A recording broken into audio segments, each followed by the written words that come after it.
Muy buenas tardes y gracias por acompañarnos. Gracias por la sintonía como todas las tardes, abriendo la semana y abriendo el mes, el segundo mes de este año 2021. Hoy es 1 de febrero, el mes de la patria. Y bueno, estamos aquí en el rumbo de la tarde con Leila, Miguel y Valentín. Me refiero a Miguel Guerrero, Valentín Medrano, Leila Mejía, Olga Almanzar en la producción, Gabriel Dávila en los controles. Estamos con ustedes de lunes a viernes de 4 a 5 de la tarde por Rumba 98.5. Estamos también para el Cibao en Premium 101.1 para todo el mundo en www.rumba985fm.com y estamos también con imagen, o sea que puedo escucharnos y vernos por YouTube en el canal de Rumbo de la Tarde y Rumba 98.5, así que búsquenos, ya sea este mismo programa o cualquiera de los programas anteriores, están completitos en YouTube. Si se lo perdió o si hay alguna entrevista que le gustó mucho y la quiere volver a ver, la puede encontrar allí. Empezamos este mes y empezó ya la Serie del Caribe con República Dominicana ganando en el día de ayer 5-1 a Puerto Rico, y esta noche jugamos de nuevo, en esta ocasión contra México a las 11 de la noche, un chin tardecito, pero vale la pena desvelarse, trasnocharse, porque hay que darle apoyo desde aquí, buenas vibras al equipo de la República Dominicana. Miguel Guerrero, buenas tardes. Buenas tardes, Leila. Buenas tardes, Olga. Buenas tardes, Gabriel. Buenas tardes a todos los amigos de Rumba 98.5 y del programa, por supuesto, de nuestro programa con Leila, Valentín y Miguel. Y quien suscribe, como dicen por ahí, ¿no?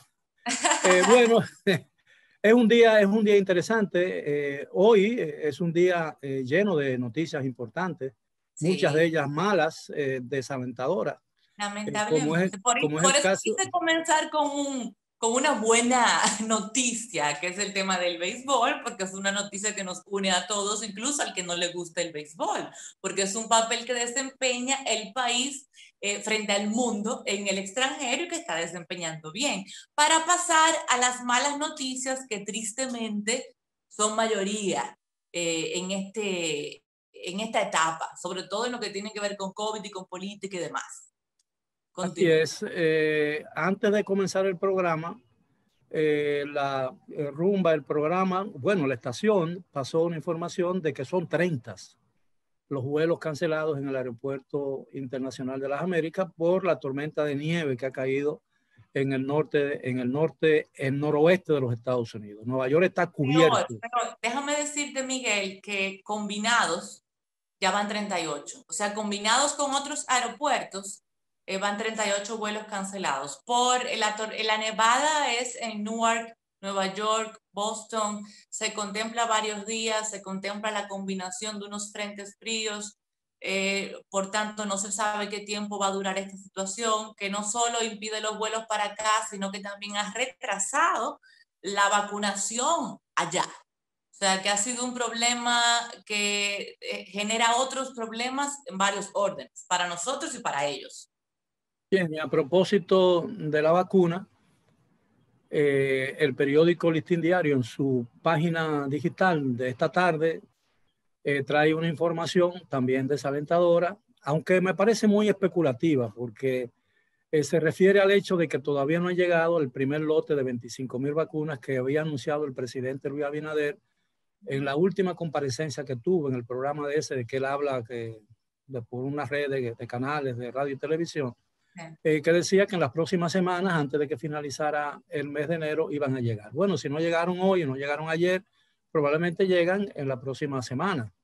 Y hay que tomar en cuenta, digo yo, que en vista de las interrupciones del tráfico aéreo a causa de las nevadas, es posible que eso dilate la pandemia. Yo creo que es importante saber, independientemente de que la llegada de la vacuna se dilate una semana, 2 semanas, 10 días, ojalá no sea más de ahí, pero lo importante es saber que el país tiene asegurado una porción importante de vacunas, ¿no? ¿Cuándo van a llegar? Eso no lo decide este programa, lo decide tú individualmente, ni Valentín, y mucho menos yo. Eso depende de muchos factores, algunos de los cuales no dependen exclusivamente del comprador, en este caso la República Dominicana. Hay otras noticias muy malas por las repercusiones de carácter político que puede tener y que envía una señal muy preocupante de desavenencia al muy alto nivel en el oficialismo dominicano. Y tiene que ver con la ley, las reformas que se intentan hacer a la ley 2801, que es de incentivo a la actividad empresarial en la zona fronteriza. Pues mira, antes de que te salgas entonces del tema del COVID, para pasar a lo de la ley 2801, solamente quería agregar... Yo estaba haciendo un resumen casi como titulares, okay. ¿no? Perfecto, era que no me quería salir de lo del COVID. Adelante, Porque adelante. sí, hay algo nuevo también, que bueno, también es desalentador, que se le suma a una situación ya complicada que se nos presentó esta semana. Tú sabes que el gobierno, bueno, el país completo, no lo quiero limitar solo al gobierno, porque cualquier gobierno hubiese hecho exactamente lo mismo, ha apostado al tema del turismo. Porque el turismo ha sido por mucho tiempo el sostén de la economía de este país y bueno, ha hecho grandes esfuerzos para Bueno, no el tratar. sostén, un factor importante. Importantísimo, correcto, sí tienes razón, no el sostén, pero uno de los principales factores. Y ha hecho grandes apuestas al turismo y ya se ha esforzado mucho para asegurar los protocolos para que el turismo se mantenga en pie. Y hasta ahora todo había funcionado más o menos dentro de las posibilidades, pues bastante bien.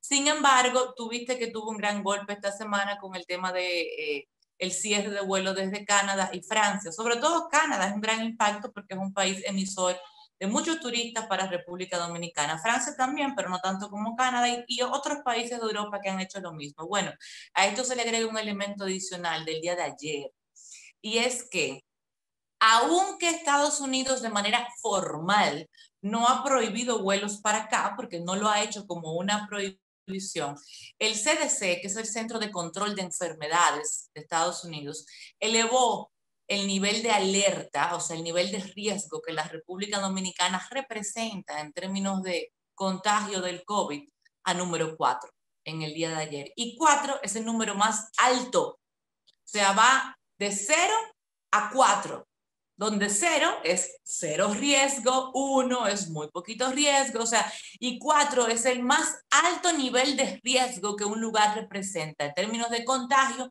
de la enfermedad. Nosotros estábamos en un momento en 2, estuvimos en 3, hemos pasado de 2 a 3 y de 3 a 2 en varias ocasiones.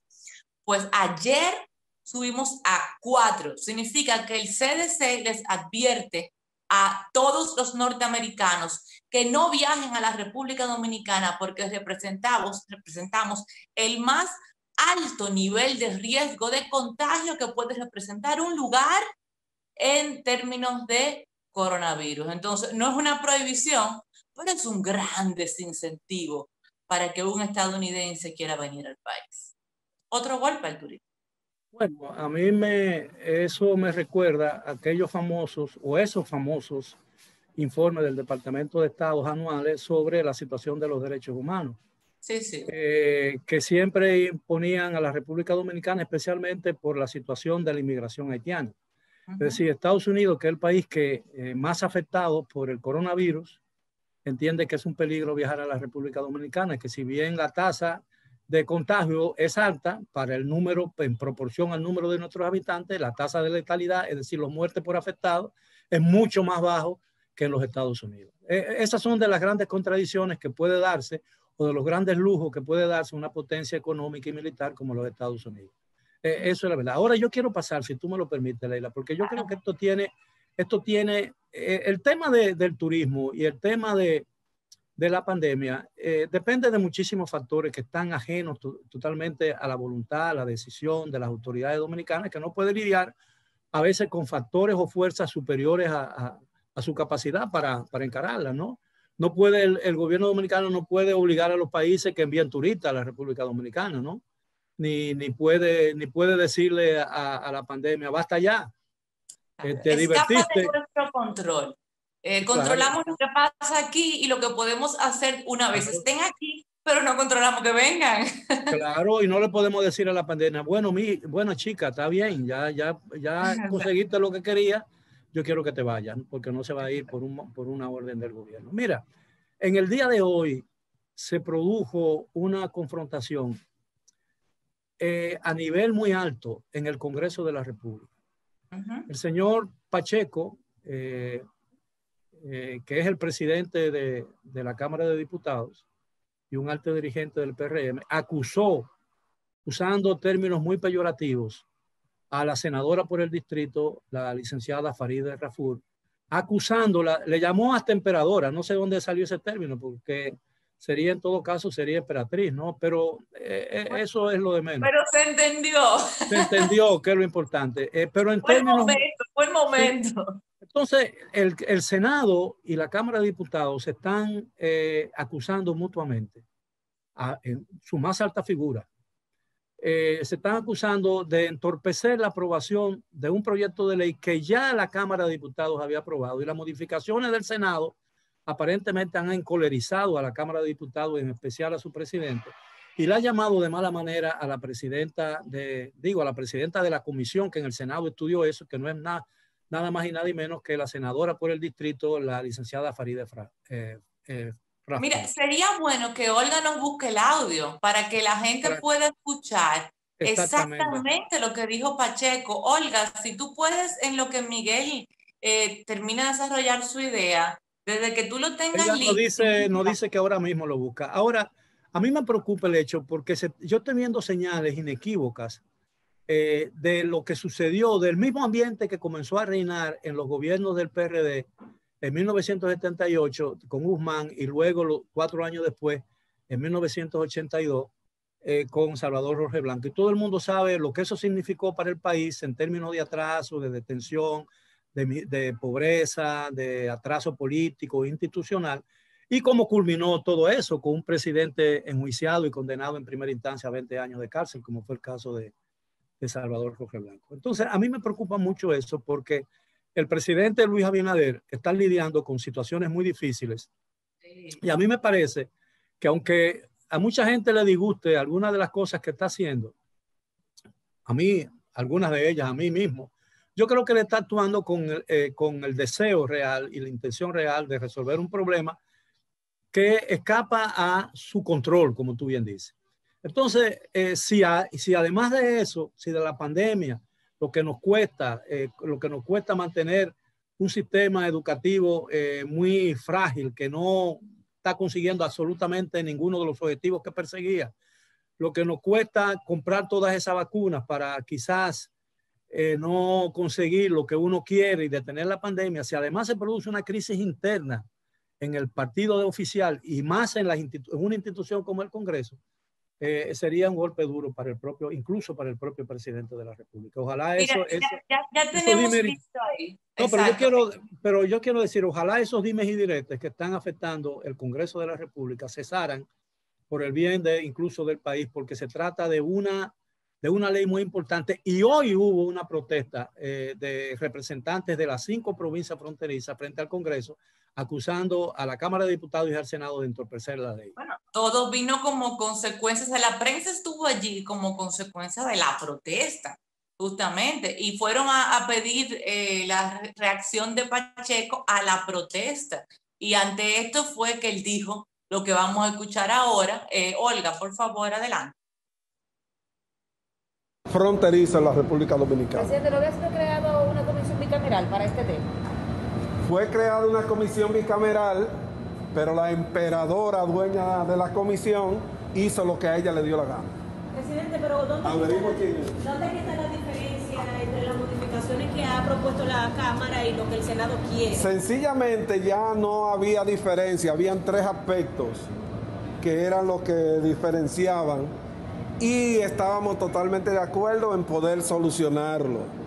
Ahora, ¿dónde vino el problema? Cuando unilateralmente esa senadora, conjuntamente con algunos senadores, que han querido imponer su criterio por encima de la cabeza de todo el mundo, cuando esa ley claramente demostrado está, se originó aquí en la Cámara de Diputados. Y nosotros estamos dispuestos a encontrar una salida hoy, mañana, pasado, en el momento que sea preciso, pero tiene que ser una salida. La situación, yo pienso que que las diferencias pueden dirimirse o pueden, diría yo, expresarse de una manera diferente sin necesidad de epíteto, de cosas hirientes. Porque, pero para que la gente esté clara, cuando él habla de esa senadora, a quien él le dice emperadora, que no es el término correcto, pero bueno, el momento, él se está refiriendo a Farideh Raful. Farideh Raful es lo que decía, que es la, bueno, es la líder del Senado, como, sí, por como eso, representante de la comisión. Y la más celebrada y quizás más votada de todos los senadores, a excepción de quizás un par, ¿no? En otros lugares, pero es muy emblemática. No creo es muy que votada, no. Bueno, pero de todas maneras, es la figura más connotada, sin eso que hay del oficialismo en el Senado de la República, a excepción quizás del presidente del Senado, el ingeniero Eduardo Estrella, que es una persona de muchos años en la política y que ya era ministro de Obras Públicas cuando quizás la señora Raful era una bebé, ¿no? De manera pues que yo pienso que todas esas cosas le van a hacer mucho daño, hacen daño y tienen que controlarse, porque se está discutiendo una ley que es muy importante, y hay muchas presiones empresariales contra eso, especialmente contra una fábrica peruana, de capital peruano, que produce gaseosa. Y es lo mismo, la competencia que pueden dar esas empresas al resto de la empresa de la industria dominicana es la misma que significa en la zona franca, que compiten muchas de ellas con fábricas que, porque las zonas francas se le permiten vender el 20% de su producción al territorio nacional. Miguel, explícanos algo. Explícanos por qué Valentín no está escribiendo por el chat de la plataforma y está conectado y no está hablando. Valentín, ¿qué es lo tuyo? Explícanos. El miedo es libre. No, como un fantasma, explícanos. Dice Valentín que el más votado fue Eduardo Estrella, tal como yo. Por eso mismo dije yo, con excepción quizás de Eduardo Estrella. No, está bien. Te vamos a disculpar si es verdad que por eso. Si no es un cuento de que él está en el médico y a lo mejor lo que está sentado, de que una barra payán, como un sándwich, no, está bien, está bien. Y que el segundo más votado fue el de la provincia de Santo Domingo. Eso creía también, que era uno de los más votados, el senador Taveras. Yo sabía, Farideh no era una de las más votadas, pero... La provincia de Santo Domingo tiene mucho más habitantes y tienen el padrón electoral más inscrito que el Distrito Nacional. Pero de todas formas, la figura política, porque el señor Taveras Guzmán... Pero ella es muy popular, eso no muy popular en su... Y el señor Taveras Guzmán es un hombre, es un empresario prominente, que fue incluso presidente, creo que más de una vez, de la Asociación de Empresas Industriales de Herrera. Pero es más conocido, o era más conocido como un empresario que como un político. La señora Raful es una política de carne y hueso, como dice un amigo mío, ¿no? Es una política de carne y hueso. Nació para hacer política y toda su vida y toda su actividad es política. Claro. Y además viene de una familia de gran ascendencia en el partido al cual pertenecen, la familia Raful, con Tony Raful, su padre, que además es Premio Nacional de Literatura, en reconocimiento a su gran labor literaria. Mira, Miguel, no quiero dejar de mencionar, porque sabes que como tú y yo estamos juntos en la mañana, a veces se nos cruzan los temas, entonces yo pienso que lo mencioné aquí, pero no lo mencioné aquí, ¿entiendes? Yo digo, pero yo hablé de eso, pero no fue aquí, fue en el programa de la mañana, ¿no entiendes? Eso es normal cuando estamos juntos en ambos programas, pero yo no quiero que se me pase la oportunidad de hablar aquí de este pedimento que ha hecho el alcalde de Santo Domingo Este, de la zona oriental, Manuel Jiménez, que ha pedido al Consejo de Regidores que se declare un estado de emergencia municipal. Y a mí me ha sorprendido y me confunde un poco, porque la verdad, la Constitución de la República es la que habla de los estados de emergencia, en los artículos 265 y siguientes. Y yo estuve revisando y no encuentro ningún amparo jurídico para que se pueda declarar un estado de emergencia municipal. Solamente existe la posibilidad, según la Constitución, del estado de emergencia como el que tenemos, el que permite a un Congreso declararlo. Y la ley de estados de emergencia, la ley 21, lo que permite es los estados de emergencia que están clasificados por la Constitución. Y bueno, detalla un poco más la ley adjetiva, ni siquiera es una ley muy buena, requiere una modificación, pero esos estados de emergencia declarados por el Congreso Nacional. Yo te decía esta mañana que pues yo no sé si el alcalde Jiménez encontró alguna normativa que yo desconozco. Pero yo quisiera encontrarla para ayudarlo, porque yo a él lo aprecio muchísimo, pero yo no encuentro ningún amparo jurídico para ese pedimento que le está haciendo. En un estado de emergencia, él no puede declarar un estado de excepción, que es como lo conocemos. Por ejemplo, el estado de emergencia que está vigente en el país y que es lo que permite el toque de queda, es un estado de excepción. Pero sí él puede declarar el ayuntamiento, a mí me parece, ¿no? No sé, quizás esté equivocado. Yo convivo en el programa con 2 abogados, así yo no lo soy. Es decir, yo creo que él puede declarar la situación de la basura en estado de emergencia, en situación de emergencia. Eso puede ser, porque otras veces ocurre. Parece, porque el tema, como tú dices, es la basura y un conflicto que hay con la empresa privada con la que se hizo un contrato para la recogida de la basura. A mí me parece que el paso jurídico más recomendable a seguir es una revisión detallada de él o los contratos que se firmaron con esa empresa y proceder en función de lo que esté establecido en esos contratos. Yo los desconozco, los contratos, pero si conociera los detalles de esos contratos, podría, por consiguiente, en función de las cláusulas que estén allí establecidas, hacerle alguna sugerencia un poco más precisa, pero ese sería el paso correcto a seguir. No pretender que el Consejo de Regidores se atribuya funciones que ninguna ley le da. O sea, no existe una ley que le permita al Consejo de Regidores declarar un estado de emergencia municipal. Bueno, el estado de emergencia, el país vive en un estado de emergencia.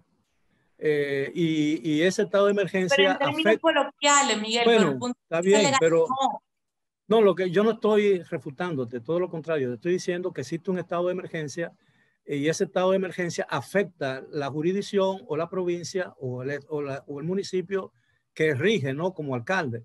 Ahora él podría, y no él, porque él no puede hacer eso individualmente, porque para eso hay un consejo de regidores, que es el parlamento o el congreso municipal. Podría claro. su consejo de regidores declarar la basura, la recogida de la basura en estado de emergencia. Ya eso es otra cosa, porque la palabra emergencia no tiene que ver nada. Podría decir que es una situación de emergencia, pero no podría declarar un estado de emergencia porque los estados de emergencia están específicamente contemplados en la Pero además no puede él declarar un estado de emergencia sobre un estado de emergencia vigente. Correcto, y solamente lo permiten para las situaciones establecidas por la Constitución. No es enunciativo, es limitado a 3, artículo 265 y siguiente, y solamente lo puede declarar el Congreso, no un consejo de regidores. Yo creo que eso es muy semántico. Él lo que quiso decir es quizás estado de emergencia, la situación de emergencia de la basura. Es decir, que, por eso, vamos a buscarle otro término para ayudarlo, ya que tú quieres ayudar a un alcalde. Yo quiero ayudar porque es mi amigo, entonces si él no es abogado, él debe tener seguro un consultor jurídico allí que lo sea, con el que él tiene que sentarse, hablar eso, para que le dé el wording correcto, las palabras correctas para no caer. Tu amigo lo que tiene que hacer es sentarse a ver cómo soluciona los problemas de la basura y otros que afectan ya a esa comunidad. Sin proponer una cosa como esa, porque tú sabes que es lo peor. Él propone una cosa como esa y capaces que son ese consejo de regidores de hacerlo y atribuirse funciones que la ley no le da y colocarse por encima del imperio de la ley, porque eso es lo peor que capaces que son. Y sentar un precedente terrible que acabe con el Estado de Derecho. Eso es lo peor, que son capaces de hacerlo. Bien. Pero bueno, ya está nuestro invitado en la sala. Estoy muy feliz de que esté aquí. Prende el micrófono. Nuestro querido Daniel Pou, él es politólogo, él es experto en temas de seguridad, pero para mí él es todólogo también, porque yo descubrí, no por su participación en televisión, porque ahí no se le nota, pero por su presencia en Twitter, que él sabe de todo, él sabe, él está romántico, él sabe de temas de amor, porque el otro día él puso un tweet que fue, mira, como un disparo hacia el corazón. Yo tuve que soltar el celular como por 2 días. Yo dije, ya, después de esto, después de leer los tweets de Daniel, yo me voy a acostar y voy a dejar el celular por 2 días ya, porque me mató así. Daniel, ¿cómo estás? ¿Cómo Buenas estás? tardes. Buenas tardes, ¿cómo están Leila, Miguel, mi querido amigo y hermano de muchos años? Estamos muy bien, Daniel. Es un placer tenerte aquí en Rumba. Por primera vez, bueno, por primera vez se entiende porque tenemos apenas 2 semanas, ¿no? Sí, sí, yo me sentí muy regocijado al enterarme de que ustedes iban a ocupar este interregno de la tarde con la presencia de ustedes y pues con esas sabias orientaciones que ustedes siempre despliegan, que ayudan a ciudadanizar el país. Eso es lo importante, ciudadanizar el país, porque yo digo que nosotros no somos una nación, entonces necesitamos ciudadanizar el país para poder escalar el primer peldaño de convertirnos en nación. Podría parecer un juego semántico, pero tiene una gran connotación en términos de lo que es el imaginario de la ciudadanía, de lo que es la persona en República Dominicana. Pues yo me siento, oye, agradecido, me siento halagado, me siento privilegiado y muy feliz de estar con ustedes por aquí. Ciudadanizar es un verbo irregular, es difícil de conjugar. Yo ciudadano, tú ciudadana.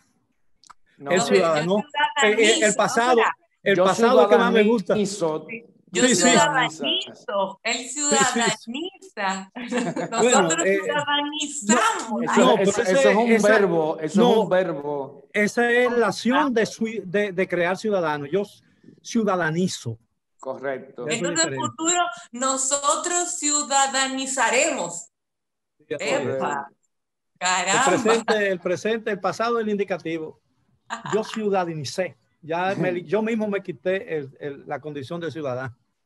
Daniel, ¿qué te han parecido estos 6 meses de este gobierno? ¿Qué me han parecido? Bueno, yo creo que estaba dentro de mis expectativas, porque yo siempre analizo los futuros inmediatos en función del despliegue de expertise que yo percibo en quién va a asumir un determinado proyecto. Entonces, desde la campaña, yo fui haciendo un mapa de los perfiles y de las tendencias que se podían comprobar en poco tiempo de cómo iba a ser este gobierno, y no me siento defraudado por mi proyección. Creo que me inscribo dentro de ciertos márgenes de error y, por tanto, el factor sorpresa no me atribula, como dicen en el campo, no me avasalla. Y nada, yo veo esto como un curso normal dentro de lo que yo pude vislumbrar. Cualquiera podría deducir de tu declaración que tú no esperabas mucho de este gobierno. Claro que no podía esperar mucho. Primero, ¿por qué razón? ¿Por qué razón? Bueno, primero por las propuestas y las formas en que se producían las propuestas. Yo, por mi excesivo y exigente rigor científico, cuando se está hablando de política de Estado, siempre me ciño a las matrices que contemplan cada propuesta y a la sinergia que ellas pueden desarrollar en términos de conjunto. Entonces, yo me percaté que había muchas ideas, muchos fragmentos que definitivamente no estaban interconectados y además una serie de manifestaciones del quehacer político que indiscutiblemente me daban la pista de que podíamos estar arribando a un gobierno que en cierta medida no podía abandonar determinados lineamientos populistas. Y habla de un gobierno del cambio. Yo creo que hablar de cambio en nuestro país en estos momentos es asincrónico, es negar la posibilidad de dar el salto, y tal como se lo critiqué a Danilo Medina, nosotros tenemos una crisis sistémica en términos estructurales, y yo creo que República Dominicana lo que exige, lo que demanda en estos momentos son grandes transformaciones. No podemos seguirle alargando la vida a un modelo político y económico que sencillamente ya no tiene capacidad de oxigenarse. Y podría parecer muy derrotista, pero yo lamentablemente siempre voy por lo más. Indiscutiblemente que a Luis Abinader le ha tocado un tránsito en una de las peores coyunturas históricas que ha tenido nuestro país en 100 años. Pero yo siempre he dicho que se pueden hacer las dos cosas a la vez. Y sobre todo, cuando tú estás en una situación difícil, tú tienes que estar bien centrado, bien enfocado, y te tienes que arriesgar a hacer cosas que te hagan o te brinden la posibilidad de eficientizar, de ser certero, de incluso poder trastocar esos anclajes vetustos y enmohecidos que le han permitido a nuestro país avanzar durante muchas décadas. Yo pienso que el tema de seguridad ciudadana se ha dejado de lado, no se ha hablado porque, bueno, todo ha girado en torno a pandemia, a economía, un poco a casos de corrupción. Y bueno, tiene sentido, pero no por ello la delincuencia ha parado, la violencia ha parado, o sea, nada de eso ha parado aunque el tema no se haya hablado. En el último Town Hall Meeting, este formato que ha usado el presidente en 2 ocasiones para hablar, él anunció que el 15 de febrero, es decir, en 2 semanas, él va a presentar al país un plan de seguridad ciudadana. Me parece que será la primera ocasión siendo presidente que él sí va a tocar formalmente el tema.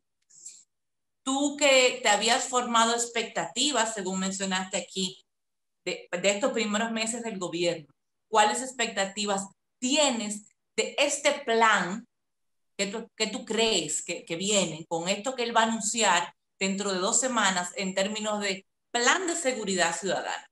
Bueno, el presidente, antes de anunciar ese plan, había hablado de 2 aspectos fundamentales.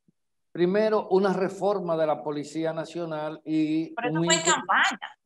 Sí, no, pero también lo anunció ya siendo gobierno. Una reforma de la Policía Nacional y un incremento de sueldos en lo que es el ámbito policial, que ha tenido que transarse un poco porque el gobierno no cuenta o considera que no cuenta con los recursos suficientes.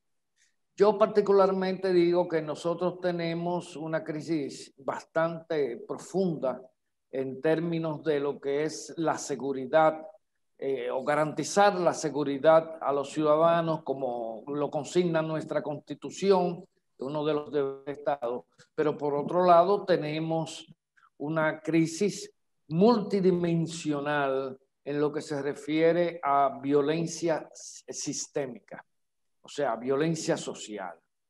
Cuando uno toma las estadísticas de homicidios, por ejemplo, por utilizarte un indicador, y recopila la cantidad de querellas que se producen en las diferentes procuradurías fiscales, tú te das cuenta que la mayoría están enfocadas a problemas intrafamiliares, problemas de género y problemas de convivencia.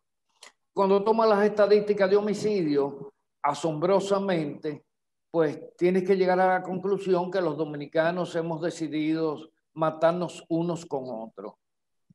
Cuando diseccionas o segregas las estadísticas de homicidios, te das cuenta, y eso no es de ahora, eso de hace muchos años que se viene dando, te percatas que las estadísticas de homicidio, el 64% de los homicidios que se producen en el país son por conflictos interpersonales o por, yo no le llamo temas pasionales, porque creo que el feminicidio no es un tema pasional.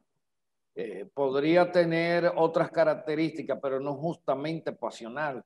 Podría tener problemas de patologías, ¿verdad? De raigambre cultural, etcétera, pero no es pasional.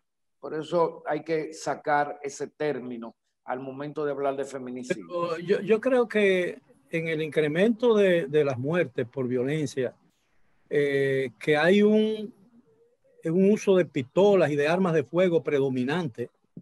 Yo creo que aquí hay que, en algún momento dado, el país tiene que formularse una pregunta, si conviene o no lograr, si no un desarme general de la población civil, por lo menos tratar de disminuir la posesión de armas de fuego en manos de personas. Porque fíjate, hace apenas 2 semanas, semana y media. Miguel, escúchame un momento. Tú me tiraste la bola para otra cancha a la que yo no he llegado. ¿Oíste? Entonces, yo voy hacia allá. O sea, ¿cómo se producen esos homicidios? ¿Cómo se producen? Porque yo tengo 30 años estudiando este tema. O sea, y yo lo hubo una pareja muerta, incluyendo un oficial de la policía, por un breve o por un pequeño roce de vehículo. Sí, si esa gente, cuando una gente porta un arma y tiene un arma en el cinto, en medio de una discusión deja de usar la cabeza para usar el arma.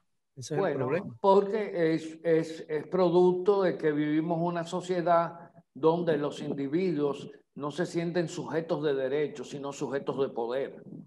Entonces, en vez de ir a un destacamento de tránsito a ofrecer la declaración, el problema es quién tiene la pistola más grande y en función de eso intentamos dirimir el problema. Pero óyete este pedazo, óyete esto que es breve, óiganse esto. Durante los últimos años, hay que recordar que la tasa de homicidio llegó a su punto más alto en el año 2005. Llegamos a tener 26.56 homicidios por cada 100.000 habitantes.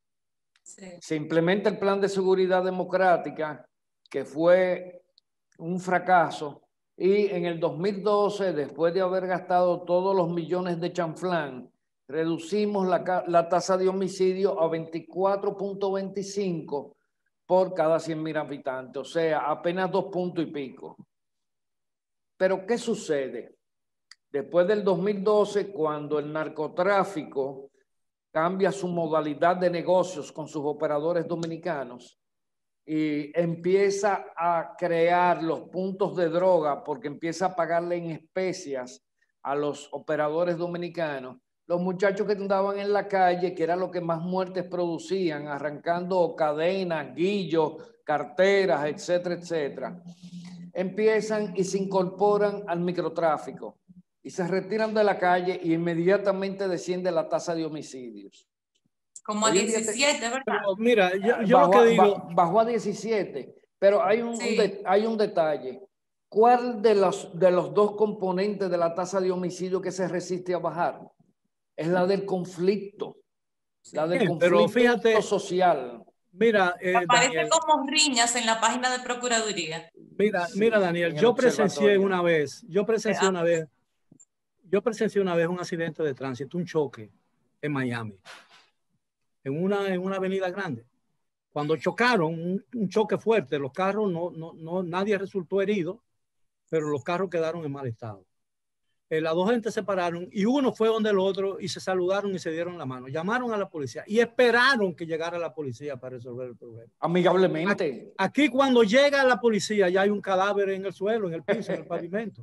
Cierto. ¿Entiendes? Cierto. Entonces, y no por el choque. Y no por el choque. Exactamente. Fíjate, ayer la prensa reseña hoy en la prensa digital, porque no lo vi en ningún periódico físico. La prensa digital dice que en el día anoche, en la madrugada, casi llegando al toque de queda, hubo un choque en la 27 de febrero, creo que con la de Filló, y hubo un tiroteo entre las partes, que afortunadamente no hubo víctimas, porque cuando se chocó, uno se paró y el otro vio, y en un carro habían 4 muchachos jóvenes, y uno de ellos sacó la pistola y comenzaron a dispararse. ¿Entiendes? Entonces, aquí tenemos que buscarle la manera de no hacer, porque tú puedes estar en la calle y tú puedes estar manejando por un descuido, por cualquier cosa, incluso por un error o un mal manejo del otro. Tú puedes tener un choque, pero ya eso no es una razón para que tu vida corra peligro. No, claro, claro. Entonces, tenemos que buscar una forma. Es decir, yo creo que tanta gente armada en la calle, tanta gente armada. Eso es un problema. Y lo peor es que cuando tú analizas la tasa de homicidios, cerca del 80 y pico, 82, 83% de las víctimas son muertes con armas de fuego. Y cuando busque el origen de las armas, son armas con permiso legal o militares o policías que portan la mayoría, armas Daniel, la mayoría son legales. Sí, son legales. La mayoría es una fuente de ingreso del Estado Dominicano, la licencia de deporte de arma y tenencia. Bueno, entonces aquí te dan a veces... El Ministerio de Interior y Policía es un organismo de recaudación. Pero ¿no será que es muy fácil obtener el arma? O sea, ¿no será que el examen psicológico es demasiado sencillo? Que el escrutinio para determinar si una persona está bien es muy fácil. Sheila, eso es un test de Thurston de eso que te hacen cuando tú vas a concursar como mecanógrafo en una oficina, como digitador. Entonces...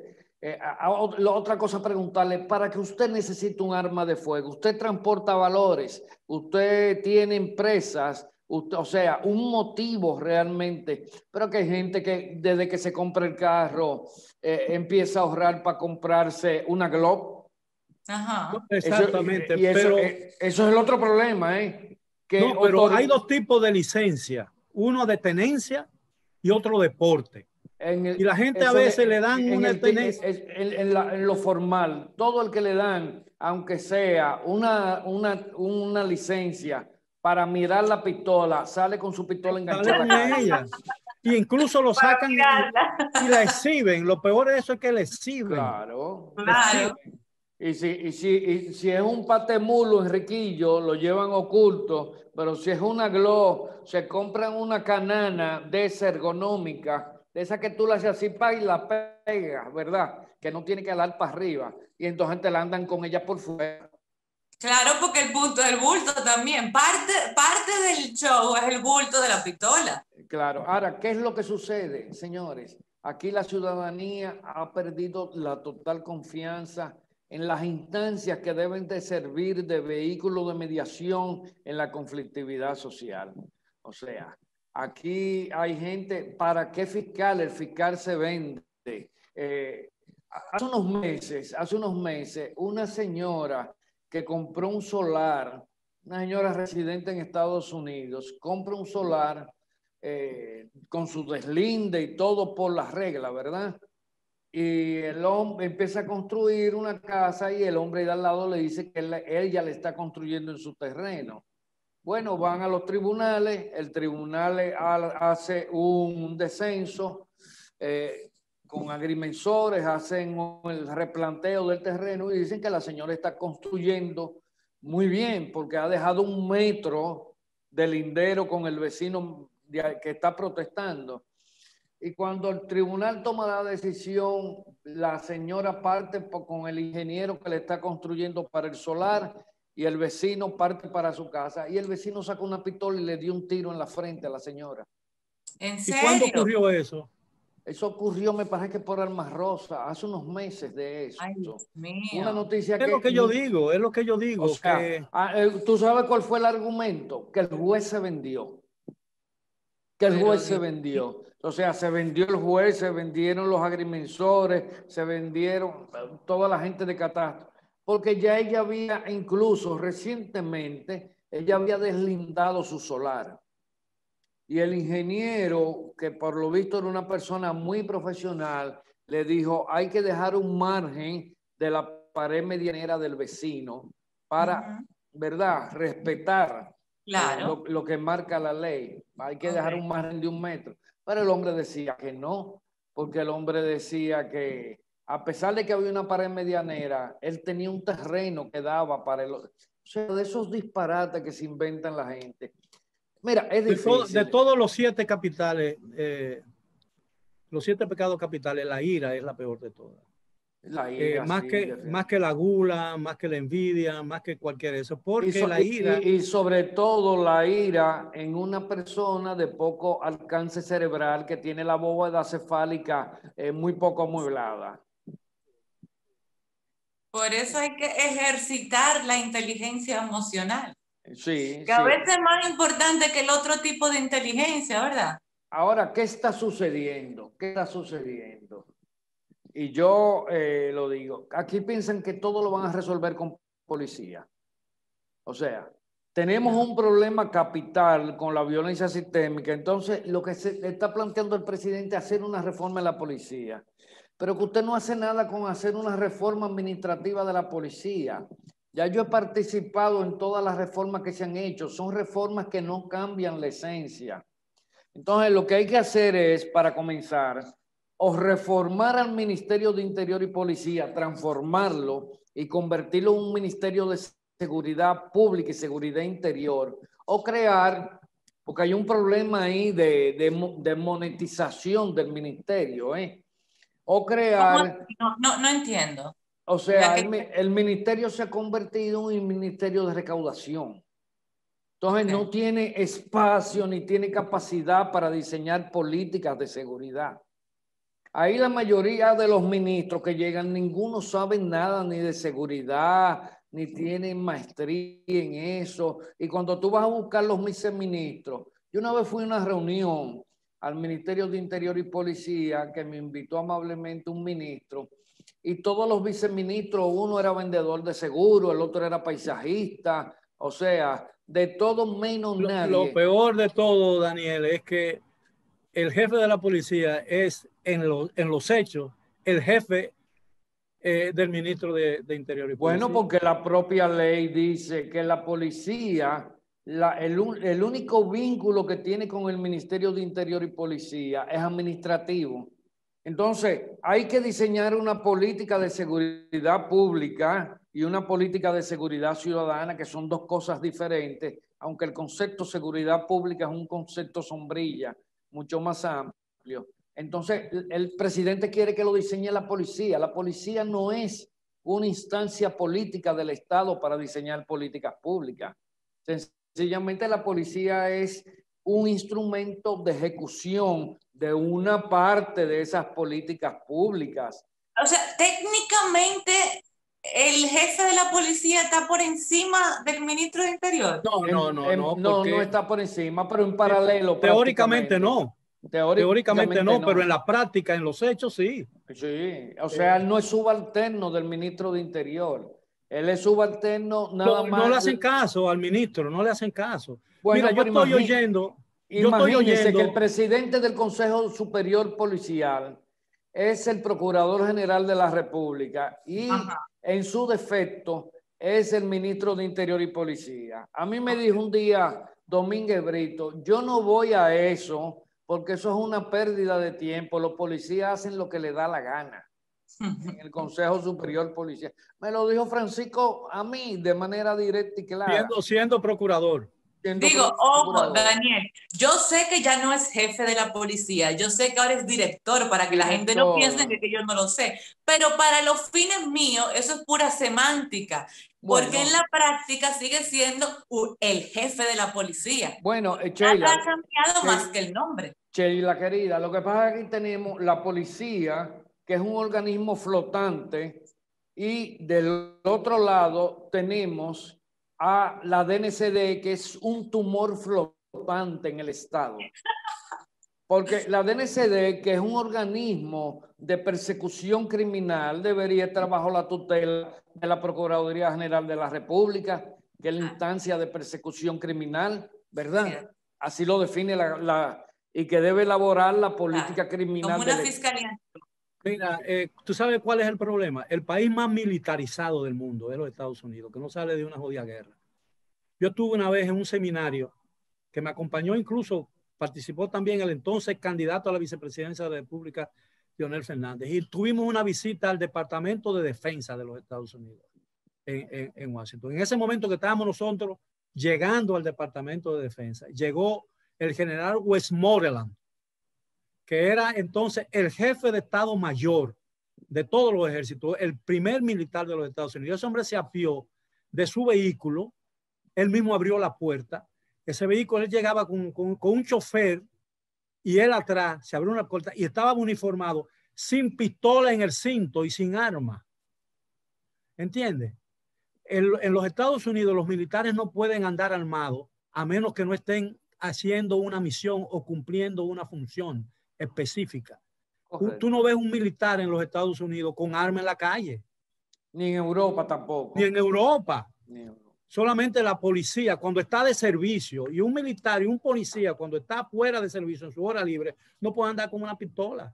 Y entonces el ámbito de lo policial y de lo militar son dos ámbitos diferentes. Muy bien, porque la policía tiene que ver con la seguridad pública y el militar tiene que ver con la seguridad nacional, porque ya es un ámbito que está más vinculado, Daniel, al tema diplomático, etc. Yo estoy oyendo sobre la reforma de la policía desde la jefatura de Candelier. Sí. ¿Qué tiempo ha pasado eso? Eso fue en el 2000, en el 2002, por ahí. Fueron los primeros 12 años de Balaguer, al final de los 12 años. Ah, ya, sí, se habló de eso. Pero después en el 2002 fue que se abordó la primera reforma, que yo participé por Flatso, junto con Alejandra Liriano. Y nada, y como dijo doña Sofía Leonor Sánchez Baré, cuando se aparecieron los 50 ex jefes de la policía con sus respectivos séquitos de generales, dijo doña Sofía Leonor Sánchez Baré, que se reunió con nosotros después, dijo, nos doblaron el pulso. Se hizo lo que ellos querían que se hiciera. Porque la policía es una de las instancias más rentables, más monetizadas de todo el espectro del Estado dominicano. O sea, y eso tiene sus temas ahí. Bueno, aquí Franklin Almeida llegó a decir que de la nómina de la policía de 37,000 efectivos, habían 17,000 que estaban asignados a tareas que no tenían que ver nada con la labor policial. Sí. Eso son dijo, los peluches. Los peluches son los que no hacen nada. Eso dijo, no, porque los peluches son otro espécimen. Sí, eso no hacen nada, eso no está asignado a nada. Y las jicoteas son otros especímenes también. Las jicoteas. Bueno, que se mueven como a la velocidad de la tortuga. No, que eso lo mandan a un puesto en una institución del Estado pública como CDE, Banco Central, que entonces le asignan un sueldo sobre el sueldo que él tiene en la policía. Ajá, exacto. O impuestos internos. Sí. Una vez yo fui a impuestos internos y había un capitán sentado en un escritorio y la labor de él era pasar los expedientes de la que estaba sentado a la izquierda de él para pasárselo a la que estaba sentado a la derecha de él. Bueno, hay un cuento muy famoso de un oficial que estaba muy cercano al presidente de la República en la época de Balaguer y lo ascendieron y él le rogó a Balaguer que no le hiciera eso. Que no le hiciera eso, no. Porque si con el ascenso iba a perder una posición de esa de jicotea. Sí, de jicotea. Y doctor, por favor, usted no me quiere, no me ascienda. Diga que te mandan a coger sol y llovizna para la montaña. Dice que tú vas a ser ahora el jefe de cazadores de montaña. Ander cara. Trabajar pelea piña. No, eso es muy duro. Señores, lo que pasa es que en este país estamos evadiendo y eludiendo la responsabilidad de lo que hay que hacer. Claro, lo que hay que hacer implica enfrentarse con sectores de la policía, Claro. sectores Daniel, mira, que acumulan mucho poder. El tiempo se nos agotó. Yo voy a dejar, ya. hermano, en labios de Leila la despedida del programa, porque ella es que lo sabe hacer bien. Bueno, no me cabe la menor duda, pero un adiós de Leila indiscutiblemente deja el corazón. Deja el corazón, pero deja el corazón un poco arrugado. No, porque tú sabes que yo te sigo en Twitter, pero deja de tirar puya, que uno se afecta. Uno se afecta. Mi corazoncito se afecta. Daniel, gracias por estar con nosotros en el rumbo de la tarde. Conversaremos pronto y yo te doy seguimiento. Ya tú sabes que te doy seguimiento. Bueno, un abrazo a ambos. Un privilegio estar con ustedes. Gracias. Y a ustedes gracias por la sintonía. Esto es Rumbo de la Tarde con Leila, Miguel y Valentín. Miguel Guerrero, Valentín Medrano, Olga Almanzar en la producción, Gabriel Dávila en los controles. Estamos en Rumbo 98.5, en Premium 101.1 para el Cibao, www.rumbo985fm.com, y puede buscarnos en YouTube.